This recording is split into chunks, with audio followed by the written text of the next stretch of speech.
Hey everyone! Welcome to Social Studies with Miss Rogers, World History Edition. The last couple days you, or at least my kids, spent class looking at some of the Mesoamerican empires that dominated the land before Europe even knew it was there, which to me is a very important preface to the Age of Exploration. When we learned about the Middle Ages, we saw various examples of different cultures intermingling, whether it be in war like the Crusades, where Europe was experiencing the Middle East for the first time, or Mansa Musa putting his empire on the map, or even Marco Polo traveling as far as China and writing about all of the wonders he witnessed.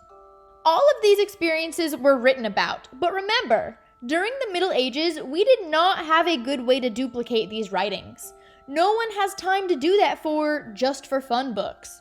Plus, technology was meh at best. Fast forward to the Renaissance, which is a time of rebirth and rebuilding for Europe after the chaos that was the Middle Ages. We not only get the game-changing invention, the Gutenberg printing press, but we also see a resurgence of education, a new yearning for knowledge, a new inner need to spread one's culture to new lands. And this combination of factors will set the stage for the Age of Exploration. So, let's get started. You've all heard of gold, God, and glory as the reasons for exploration. And that is correct. There's just more to it than a simple one-worded answer for each category. Thanks to previous encounters with Asia during the Middle Ages, Europe has since gained a great demand for European goods. We mentioned during the Renaissance unit that it was Italian city-states that were the main players in our trade network with the Middle East, which makes trade that much more expensive for the rest of Europe. You see, when you buy something, the more middlemen it goes through, the more expensive it's going to be, because everyone who touches the product wants to make money off of it by adding taxes or even raising the price. That's why it's always cheaper to buy things directly from the seller. Cutting out the middlemen can save you so much money, and that's exactly what the rest of Europe wants to do. Italy and Islamic kingdoms were acting as middlemen, taking goods from Europe and Asia and adding taxes to them so that they are also profiting from goods that are being traded. Other European countries wanted to find their own links to Eastern Asia so that they could buy directly from the sellers in areas such as India or China. We know that the desire to spread Christianity is strong. And not even just Christianity, we've seen a trend of, hey, you have to believe what I believe in world history, but right now we're focusing on Europe, which is Christianity. Now there is a little bit of an overlap here. In the beginning of the Age of Exploration, the Reformation hasn't happened yet. So when we say spreading Christianity, originally we just mean Catholicism. Once the Reformation happens, it will intensify a competition to spread not just Christianity, but the right version of Christianity. After the Protestant Reformation, there will be so many denominations of Christianity, and it really turns into this big Protestant versus Catholic competition. Obviously, after all of the European kingdoms decide on one or the other, you have groups such as the Jesuits who want to venture out and continue to convert people to, again, not just Christianity, but their type of Christianity, their denomination. Again, the idea of spreading religion is not a new one, and neither is the idea of wanting to trade with Asia. I mean, the Crusades started in the 11th century, and Marco Polo traveled to China in the 13th century. But technology was not at a point during these times to make those dreams a reality. For starters, Marco Polo's book about his adventures in China didn't even reach its peak in popularity until the printing press made it possible to make so many copies. And that really goes with the idea that in the Renaissance, the printing press encourages not just the idea of traveling to cool places people like Marco Polo write about, but encourages learning, like with books on how to build better and faster ships, printing more accurate maps to distribute, things like that. It is in the Renaissance, the rebirth of education and encouragement of curiosity, that makes it possible to explore and expand. The reason such advanced technology was needed was because European merchants could not just go through the Mediterranean this way. all of this is owned by Islamic kingdoms, like the Ottomans, who will still expect taxes if you go through their lands. Meaning, this is not a direct route to Eastern Asia. This will still require taxes for passage. That means the only options for these European nations is to go all the way around Africa, which is a lot easier said than done when the wind is blowing against you. So this technology and the stronger ships were necessary. The idea of exploration also intensifies the old idea of, oh, the more land I own, the more powerful I am. And the more powerful I am, the more I can be compared to emperors such as Alexander and Augustus. Not only do these kings and queens want to own their own great empires, these explorers want to go down in history as the ones who made it happen for them. If they can make these monarchs great and famous, they will surely be remembered as well. And all of this is going to start with our friends in Portugal. Portugal was lucky enough to have an incredibly strong supporter of exploration, the king's son, Prince Henry. Prince Henry was called the Navigator because he was such a large advocate for all things navigation. He opened up his own school where map makers, shipbuilders, sea captains, scientists, instrument makers alike could all gather to perfect their craft. The inspiration of the Portuguese came from Mansa Musa, the extremely wealthy African king we saw take an incredibly luxurious Hajj during the Middle Ages. The Portuguese had this fantasy that if they went to Africa, set up trade, collected resources, did whatever they needed to do, then they could also live as luxurious as a lifestyle as Mansa Musa. In society, we have this vision of Europe being very wealthy and Africa being poor, but that was not the case at this point in time at all. We learned how wealthy Africa was during the Middle Ages. And places like Portugal cannot even compare to Africa's salt, gold, and slave trade. With the support of Prince Henry, the Portuguese would sail along the western coast of Africa, trying to establish roots in this rich environment. The Portuguese did stop by various African islands, such as the Canary Islands along the way, and kidnap locals to sell into their own slave market, which of course is terrible, yet exceedingly common for this time. However, the practice of kidnapping the Guanche, or Canary locals, would not last long due to the Guanche getting very sick and dying in captivity. This started the practice of the Portuguese seeking out African slavers and offering to buy slaves, which is something we will talk more about later this unit. We also see many Portuguese men marrying local African women. Now, don't get the wrong picture in your head. Remember who's basically the dominant power here. These were not women stolen from their homes and forced against their will to reproduce. These were, for the most part, wealthy and powerful merchant women who saw this as an opportunity. Portuguese men saw establishing roots in Africa as a chance to gain the type of wealth Mansa Musa was said to have had. And African women saw creating ties with European men opened up the European markets to their own businesses. This particular incident was much more of a partnership than a conquest, though that doesn't mean conquests weren't happening in other areas at the same time. I'm just talking about this particular example right now. The next steps for the Portuguese was to try and get their direct route to Asia, specifically India, because that was the closest opportunity for them. Obviously, that is a tall order in itself, so baby steps. First things first, let's see how we can get around this giant tip of Africa. Explorer Bartholomew Diaz happened to accidentally make it to the eastern tip of Africa when he made it here, and then giant storm winds blew his ship to the other side. Okay, we'll take it. No complaining here. Now that that box is checked, time for step 2, getting to India. This was done by Vasco da Gama, who officially set up Portuguese trade hubs in Asia, which was the big goal all along. We already know from the Middle Ages that Muslim nations had already set up viable trading systems within the Indian Ocean. And clearly Vasco da Gama was not big into sharing, because instead of engaging in friendly competition, he decided to fight the competition instead.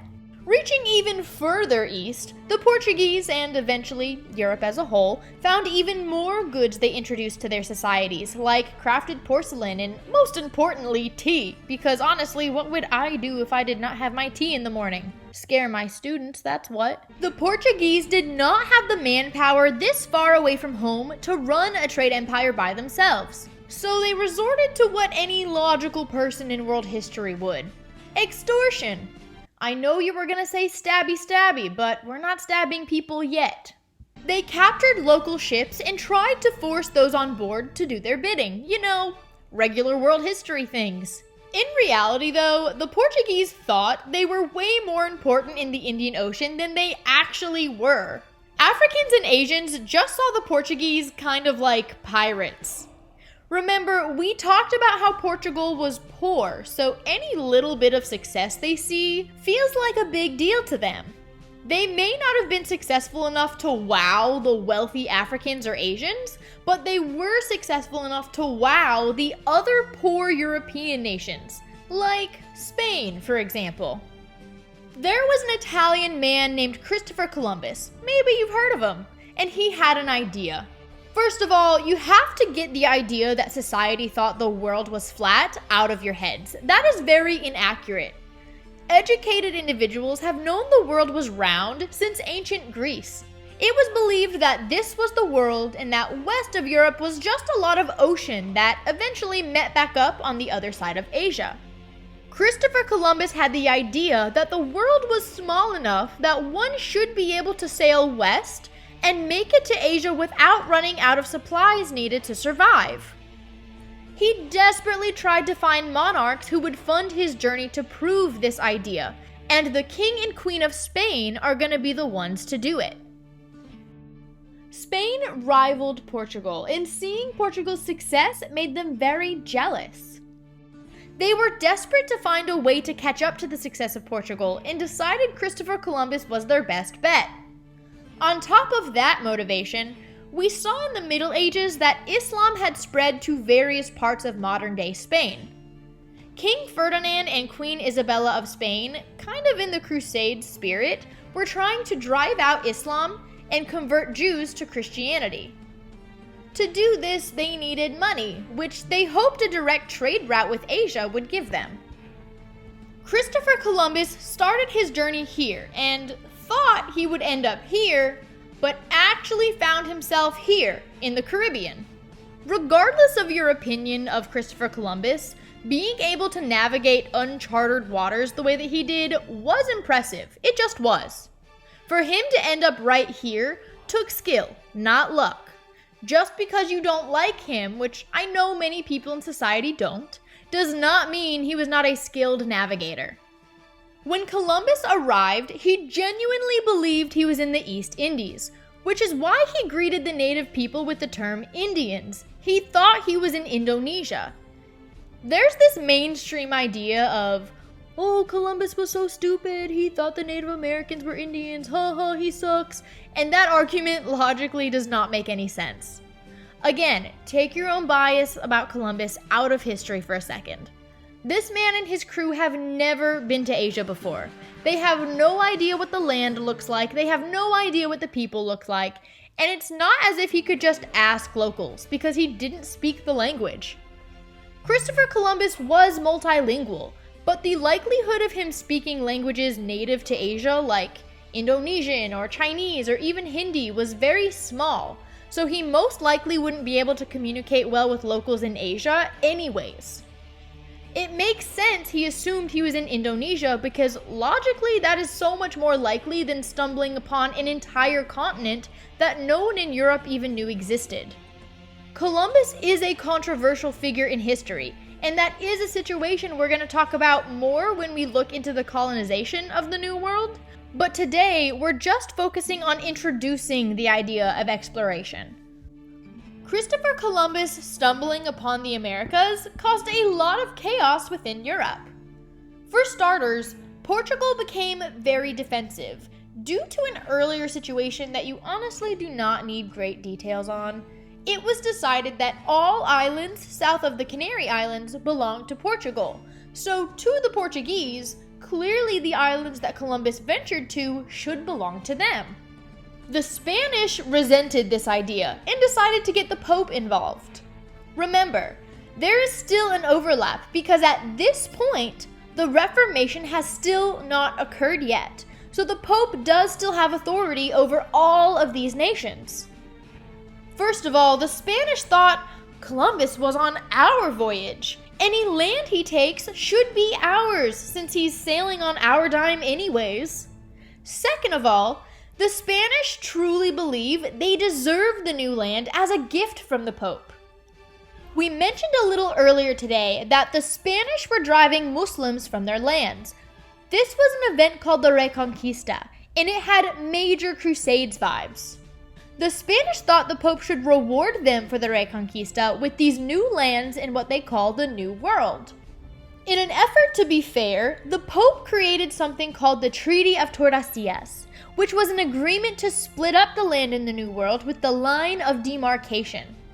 Okay, Portugal, you say you get land south of the Canaries? Sure, we'll give you that, up to this point. Then onwards is open for Spanish conquest. You, Portugal, cannot cross this line. Look a little unfair? I mean, yeah, aside from the fact that this land is already inhabited by people, consider two things. One, no one really has a clue how big the Americas are, so drawing an equal line is out of the question.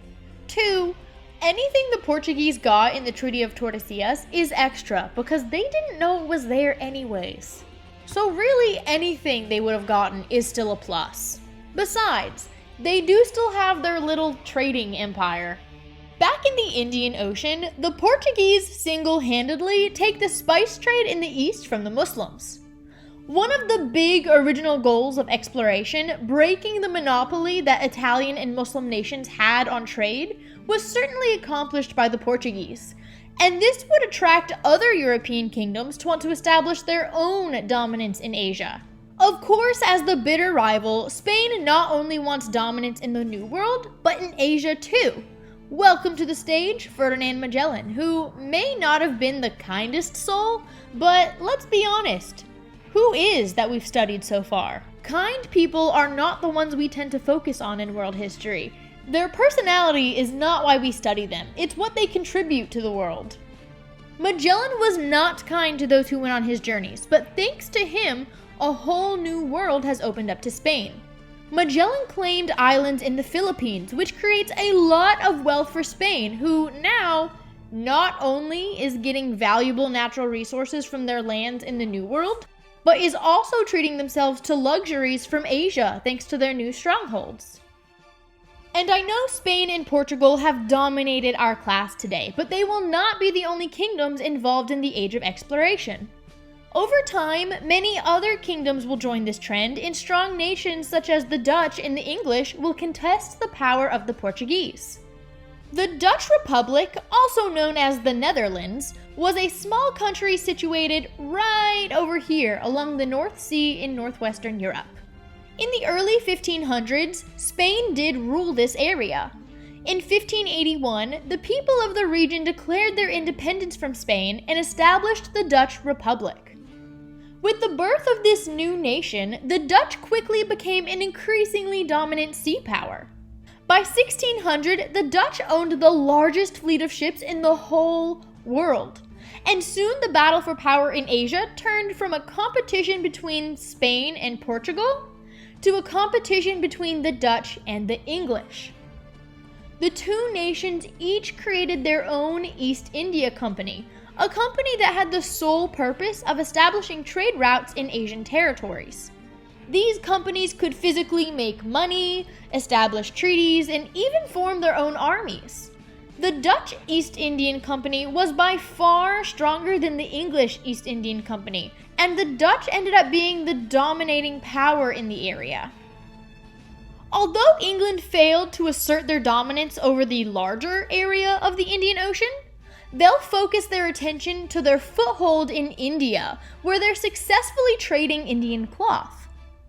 France as well will join our stage, a little slower than the rest, but it'll get there.